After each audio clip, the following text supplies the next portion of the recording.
What's up, everyone? Welcome back to my channel. Today, we're going to be talking about something that I've been trying to address in my own mind for a while, and that is what is my view of success. And I think I want to talk about it because it came up in a recent coaching session that I had with my self development coach. Yes, people like that actually exist. Just to help you get out of your own head a little bit. And I think I've been needing that for a really long time. And I'm glad that I have the opportunity to actually talk to someone about what it is that I want to achieve and where it is that I want to go. So, honestly, I feel like something came up in that particular meeting that I've been trying to wrap my brain around because I think when I first started out as an accountant, I wasn't that conscious about how much I was getting paid or how much I wanted to get paid because I feel like it's an institution, so you move along with the current, so to speak. And I think when I quit that job to become a teacher for half the salary, I it didn't bother me that much. The only thing that bothered me is that I had to give up my independence. I had to come live at home in order for me to be able to keep that job. And so I feel like now it's like 5 years later, and to be honest, I don't really know um, a life outside of staying at home. And I don't know how much it would cost for me to move out and to be on my own again. So, one thing about being a freelancer is definitely the fact that you need more retainers or more high ticket clients in order for you to remain afloat. But I also think that what sucks about that is that those clients are far um, they are few in between, and then you have to do all these separate projects in order for you to kind of have like a solid amount at the end of the year.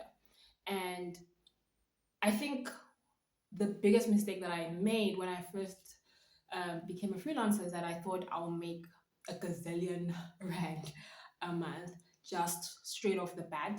But when that didn't happen, I almost thought that it was impossible for me to be a freelancer. And then a couple of months ago, I believe from March or April, I can't remember, around March and April, I started making a consistent like 10,000 Rand every single month. And I think for a person who hasn't earned a lot of money, that might seem like, oh my gosh, a milestone. Because for me, it was a milestone because I've never earned that much money outside of having an employer. So I thought, if I can pay this to myself, then what do I need an employer for? But being a freelancer comes with a lot of complications. Like you have to take care of yourself. You pay your medical on your own. You have to put away some money for a rainy day, which would equal like a UIF like type of a situation if you had an employer. All these things that an employer used to pay for, I have to pay for. And on top of that, also live, like have some sort of an existence. And trust me, existing costs money. And so, yeah, it's been so hard to figure out. But I feel like now that I'm able to consistently make 10K, it's now the next step to, okay, how do I get to 20K? How do I get to 30K? And oh my gosh, that's been like the hardest part of this entire process because one thing that I did realize that I'm doing wrong is the fact that because I'm a startup freelancer, I was looking for startup companies as well to work with. And to be honest, they don't have funds to pay someone who like me.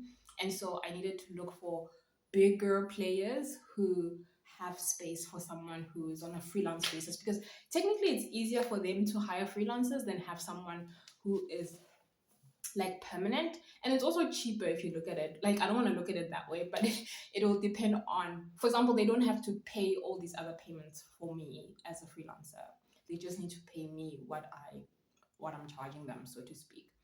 So yeah, it's been a lot, but how am I going to go about getting to the next level? And the first way of doing that is to actually accept the fact that I've never earned a high salary in my entire life.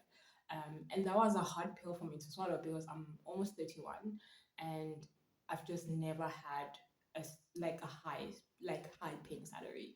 Um, and it's funny because I just feel like when I had a salary that I thought was high paying, um, I technically didn't have money then, but because I had a job, I thought that I could afford everything. And I bought a car and I was living by myself and I was doing all these crazy things that now I'm paying for, to be honest. But I feel like it's about how am I gonna get myself to that next level. So just changing that mindset from okay, don't target these people, target these people. These people have the budgets, they can pay you. That's kind of like what I've been trying to focus on.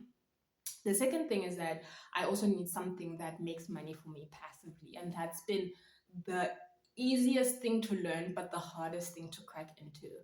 You will not believe, like, I feel like my ever since I learned that I don't want to be some sort of influencer or anything like that, and that's not why I make these videos. I feel like I want someone who finds my videos to think, oh, just because I got retrenched or I got fired or I don't have a job, I can't do this. I don't want people to think that, because that's what I thought when the job that I thought I was gonna love for the rest of my life turned out to not be the thing that I wanted to do.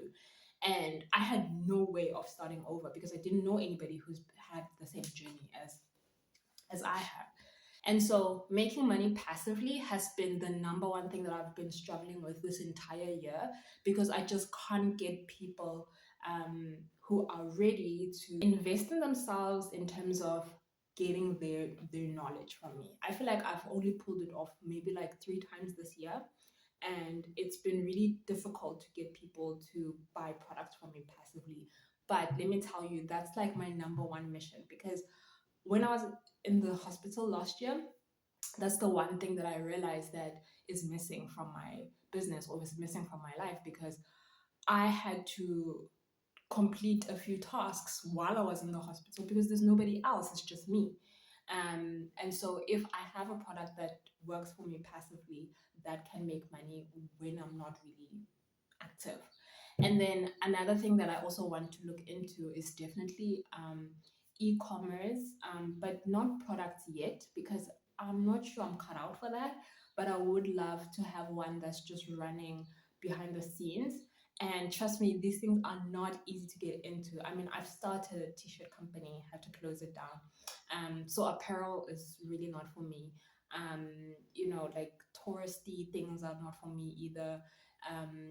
So it's really about trying something, leaving it if it doesn't work for you, but at least you've tried it. I think in the past, the number one fear I had was just trying things and failing, because I'm I was afraid or crippled by the idea of failing at something.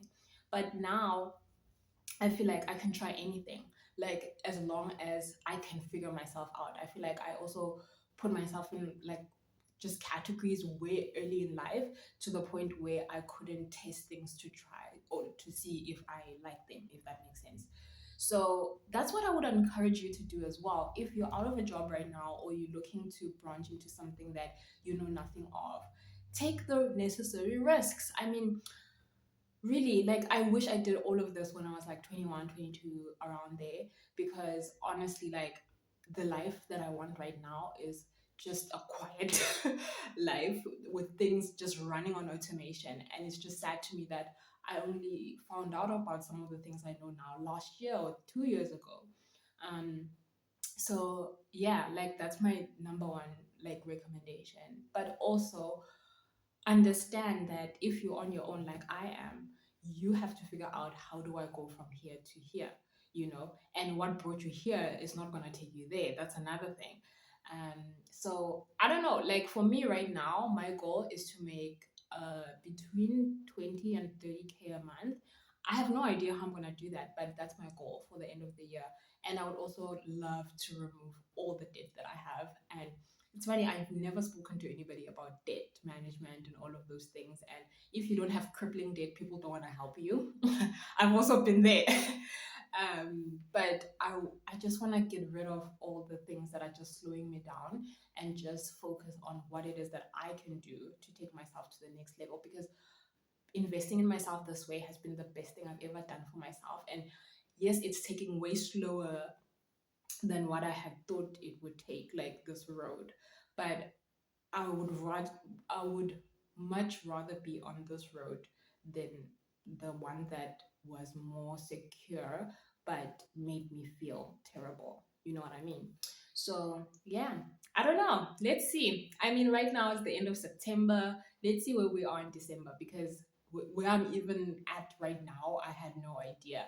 I mean, I just closed a client on Fiverr, um, and she paid me almost 5,000 Rand this week, in order for me to do some work for her. And she's possibly considering me for a second project, which I'll probably charge the same depending on the size and the amount of things that need to be done. And then I'm ready for Black Friday for the first time ever. But yeah, just figure things out. Like, try everything at least once and see how you feel about it. Yeah, but also don't be afraid to go an unconventional route, because that's what I'm doing, and there's no blueprint, and that's probably why I'm anxious all the time. But it's way better than just feeling numb or indifferent, all the time. So yeah, I hope that's encouraging. I really don't want you to blow up your life, because that's also not for everybody. But I hope this was encouraging. If you have any questions about freelancing or anything like that, or what you can try when you are first trying out to be a freelancer, let me know in the comments down below. I'm happy to answer any of your questions. All right, guys. Thank you so much for watching this video. I'll see you next time.